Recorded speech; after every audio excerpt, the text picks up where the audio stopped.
Salve galera, quer que eu resenhe? A gente está, eu estou iniciando aí hoje uma série sobre a banda alemã Kraftwerk e essa série eu vou falar dos discos clássicos da banda, tá? O meu plano é fazer um vídeo para cada um dos discos clássicos do Kraftwerk e um vídeo para os 3 primeiros discos do Kraftwerk, né? Por quê?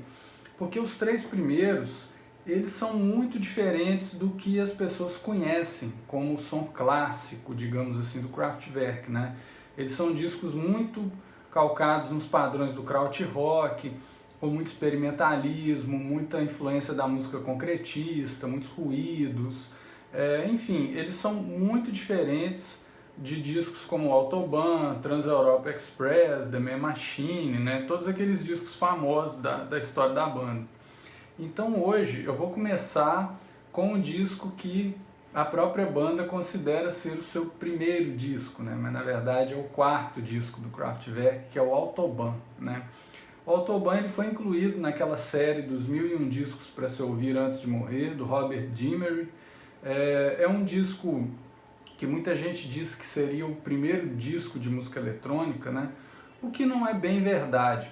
A gente já tinha aí artistas como Tangerine Dream, como o Andy Carlos, que faziam sim som eletrônico antes, né? A gente tem discos, desde a década de 1950, você encontra discos que têm experimentação com música eletrônica. Porém, o que diferencia o Kraftwerk desses artistas é que eles pegaram a música eletrônica como um todo e trouxeram ela para um universo mais, digamos, palatável.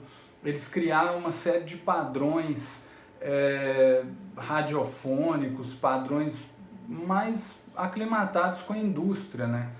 Tiraram um pouco daquela lógica de experimentação, aquele eletrônico que não é muito palpável para um ouvinte comum, e tornaram isso mais interessante, né?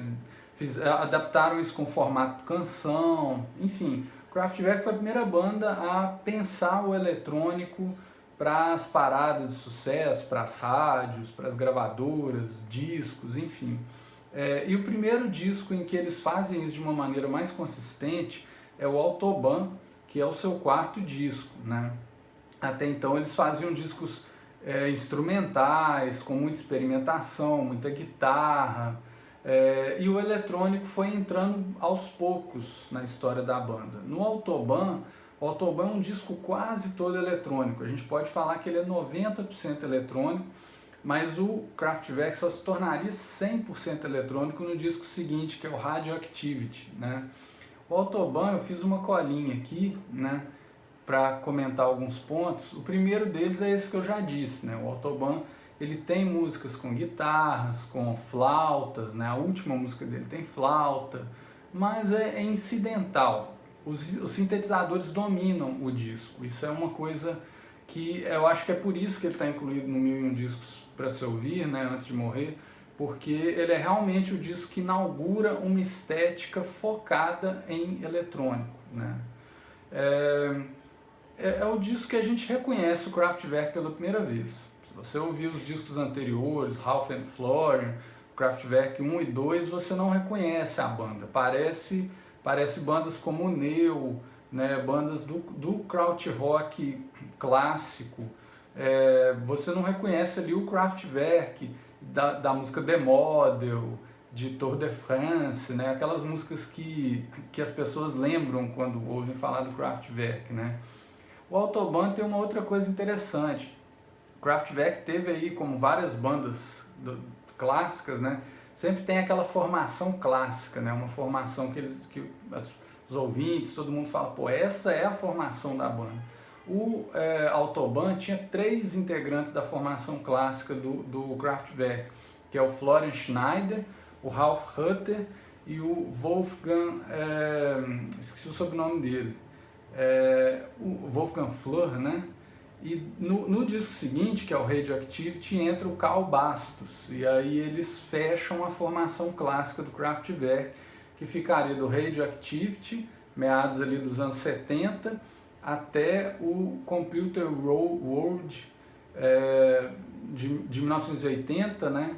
E depois os discos posteriores já a formação vai se deteriorando, né? O Karl Bastos sai, depois o Wolfgang Flür sai, e por fim, nos anos 2000 e pouco, o fundador Florian Schneider sai também, né? Ele faleceu aí há pouco tempo, e só o Ralf Hutter, da formação original, que continua na banda até hoje, né? Ele é o membro que ainda leva o archote ali do Kraftwerk, né? E assim, para entender o Autobahn, eu trago aqui uma comparação. O Autobahn é como se fosse o Middle do Pink Floyd e o Radioactivity é como se fosse o Dark Side of the Moon. Eu acho que essa comparação eu acho muito adequada, porque o Middle é aquele disco do Pink Floyd que o Pink Floyd ainda está no rescaldo daquela fase pós-Syd Barrett, né, em que eles têm uma identidade muito fluida, experimentam bastante, né, aquela coisa do uma, eles ainda não encontraram o som deles, porém você tem uma música longa no lado B do Middle, que é a Echoes, e essa música dá a direção para o que o Pink Floyd vai fazer, né? O Autobahn também é assim, ele é um disco ainda muito incerto, ele pisa em ovos, mas ele tem a música Autobahn, que assim como Echoes é uma música grande e que define o futuro do Kraftwerk. A gente escuta Autobahn, a gente reconhece esse Kraftwerk de The Model, de Tour de France, de Computer World, né? Enfim, desses clássicos, né?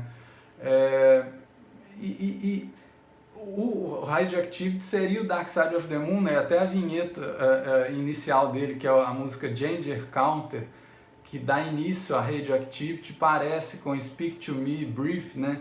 Aquela introdução de Speak to Me que entra na música Brief, parece muito, né? O fato do Radioactivity ser um disco conceitual. Então eu acho que a analogia do Middle e do Dark Side of the Moon do Pink Floyd, né? O Middle como um disco de transição e o Dark Side como um disco que consolida uma identidade, é a mesma coisa com o Autobahn e o Radioactivity para o Kraftwerk. Isso é uma coisa que eu acho que é uma analogia boa para a gente pensar o significado do Autobahn para a história do Kraftwerk, né? Ele é um disco que os fãs se dividem. Tem fã que acha que o Radioactivity é o primeiro bom disco do Kraftwerk, tem fãs que gostam do Autobahn, tem fã que gosta só da música Autobahn, tem fã porque tem muito fã que adora os 3 primeiros discos do Kraftwerk, mas eu ia falar psicodélico, mas não são psicodélicos, são experimentais, concretistas, são discos de krautrock mesmo, né? Esses primeiros do Kraftwerk tem uns fãs que gostam bastante, principalmente o Ralf and Florian, que para mim também é o melhor dessa primeira fase do Kraftwerk, é um descasso.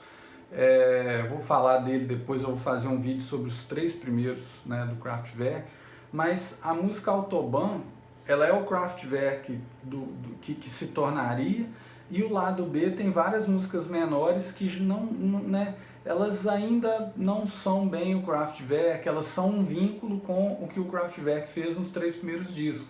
Então tem fã que gosta só do lado A, tem fã que gosta só do lado B, né?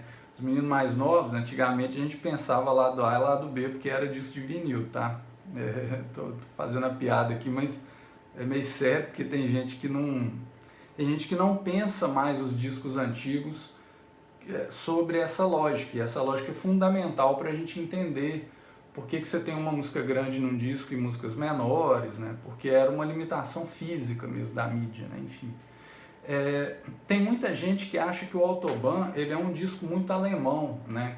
Essa ideia da Autobahn, que é uma autovia que se tinha lá na Alemanha, né? Uma autovia universal, digamos assim, né? Uma ideia de autovia, né? Tem gente que acha que isso é uma coisa muito alemã, e tem muitos fãs de Kraftwerk que falam né, que isso é uma coisa muito alemã, né? E os fãs que são da Alemanha, eles adoram, eles falam nos fóruns, porque eu já dirigi muito na autovia ouvindo esse disco, enfim, né? Mas de fato a gente pode pensar que o Autobahn ele ainda ele não é um disco tão universal quanto os outros, né? Você escuta aí o Radioactivity para frente, né? O Trans-Europa Express, o The Man Machine, qualquer pessoa de qualquer lugar do mundo vai se identificar. O Autobahn ele ainda tem um ranço muito alemão, se que a gente pode dizer assim, né? A música Autobahn é a primeira música do disco, ela tem quase 23 minutos, né? E a gente reconhece o Kraftwerk ali. Ela tem uma coisa interessante que ela começa com um ruído de carros, né, de automóveis. Então eu imagino que o ouvinte da época deve ter escutado esse som de automóveis e pensado: opa, o Kraftwerk está vindo com mais um disco concretista, com ruídos ambientes e tal.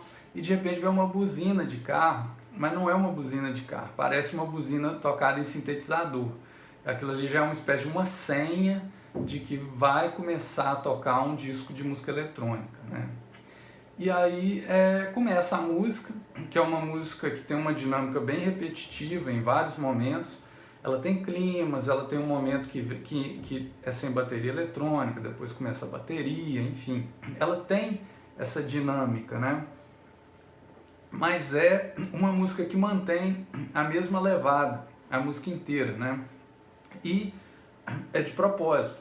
Isso é para dar uma sensação de que você está andando numa autovia, né? Aquelas vias de trânsito rápido, que no Brasil a gente pode pensar na Fernão Dias, acho que mais do que a BR-040 lá em Minas, enfim. Essas vias de trânsito rápido mesmo, você fica vendo árvore passando, carro e prédio passando o tempo todo. A Autobahn tem um pouco esse clima, né? Uma viagem na autoestrada. Então ela repete muito, né? Ela fica repetindo, Autobahn, fica repetindo, aquele tecladinho. Os timbres do Kraftwerk, para a época, eram teclados considerados da última moda, como o Minimoog, o Harp Synth, Odyssey, que são teclados que hoje em dia o pessoal fala que é vintage, né? Mas agora está na moda de novo esses timbres, né? Eu particularmente acho que timbre de teclado massa são esses, assim, dessa época. Eu acho muito legal. Acho que e o Kraftwerk, a marca registrada deles são esses teclados que hoje em dia a gente chama de vintage, né? Que na época era o suprassumo da tecnologia. E essa repetição, né?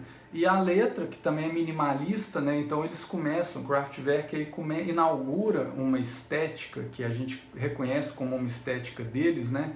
Que é essa coisa minimalista. As letras são curtas, elas são quase que uns aforismas, e falando de coisas do cotidiano e de inovações tecnológicas. Então, mas não são inovações tecnológicas tipo do Vale do Silício, inteligência artificial. Não é aquela coisa de ficção científica grandiosa, distante do cotidiano. Não. O Kraftwerk cantava sobre tecnologias que estão aqui, né? Hoje em dia, se eles estivessem lançando em material inédito, eles iam fazer música sobre um mouse, sobre um computador, sobre essas coisas que estão aí, né? É uma tecnologia que faz parte do cotidiano. Isso é o lirismo que o Kraftwerk inaugura, né? E aí a gente pensa que, para a época, apesar de, beleza, Autobahn, uma autovia, uma coisa que as pessoas estão ali circulando sobre ela, mas esse clima eletrônico e a própria coisa dos robôs que eles vão explorar depois, né? Isso tinha um quê de ficção científica que ainda não fazia tanta parte do nosso cotidiano como hoje em dia, né? Teve um dia, por exemplo, que eu estava ouvindo Kraftwerk e o meu irmão morreu de rir. Ele falou, porque essa música é a sua cara, porque você fica mexendo no computador e não sei o quê. Então ele identificava algo do meu cotidiano com aquela música, né? Mas para a época, você ouvir aquilo, era muito futurista, uma coisa muito distante, né? Então é uma estética que o Kraftwerk, de certa maneira, inaugura, né? E é interessante porque a música Autobahn, ela tem 22 minutos, mas ela parece Beach Boys, assim. O próprio Kraftwerk confessa muita influência dos Beach Boys, né? E aí essa música, ela tem, assim, uma levada. A gente consegue imaginar o Beach Boys tocando ela com instrumentos de verdade e aqueles vocais com, né, várias vozes, né? Mas o Kraftwerk não, é uma voz robótica e uma voz magra, né? Uma voz When bam bam to the bam. É uma voz de cabeça, assim, não tem peito, não tem corpo, parece robótico mesmo, né? É uma estética também que eles trazem, bem minimalista também, por sinal, né? E a meu ver, né, não sou só eu que digo isso, essa música inaugura o Kraftwerk. O Kraftwerk que a gente conhece nasce com Autobahn. A gente escuta essa música e fala, porra, esse é o Kraftwerk. Não é como se eu ouvir o disco Ralph and Florin, que parece Neu, parece bandas como Ken, parece muito Popol Vuh, né, que é uma banda que eu gosto muito do krautrock. O disco Ralph and Florin parece o Popol Vuh. As trilhas sonoras que o Popol Vuh fazia para os filmes do Werner Herzog, né, como o Aguirre. O Ralph and Florin parece com isso, e o Autobahn já é outra coisa, né? Aí a gente vai para o lado B do Autobahn, que é bem diferente de certa maneira. O lado B do Autobahn, ele dialoga com o Kraftwerk dos 3 primeiros discos, né? Você pega aí uma música que chama Cometen Melody, eu não sei como é que fala no alemão, que é Melodia do Cometa, né? Eles fizeram para comemorar a passagem de um cometa, que é o Kohoutek, que eles falaram que passou entre 1973 e 74, né? Então o Kraftwerk fez 2 músicas, que são 2 músicas coladas, né, uma emenda na outra, para a passagem desse cometa, né? A Cometen Melody número 1, ela tem algumas experimentações que lembram muitos discos como Ralph and Florin, parece muito, né? O Kraftwerk 2, só que no Kraftwerk 2 principalmente, e no Ralph and Florin também, você tem muito baixo, guitarra, uma onda meio concretista, né? É como se o Cometen Melody fosse um ritual de nascimento do Kraftwerk, né? Então, ela começa concretista, só que não é mais com guitarra e baixo, é com sintetizador.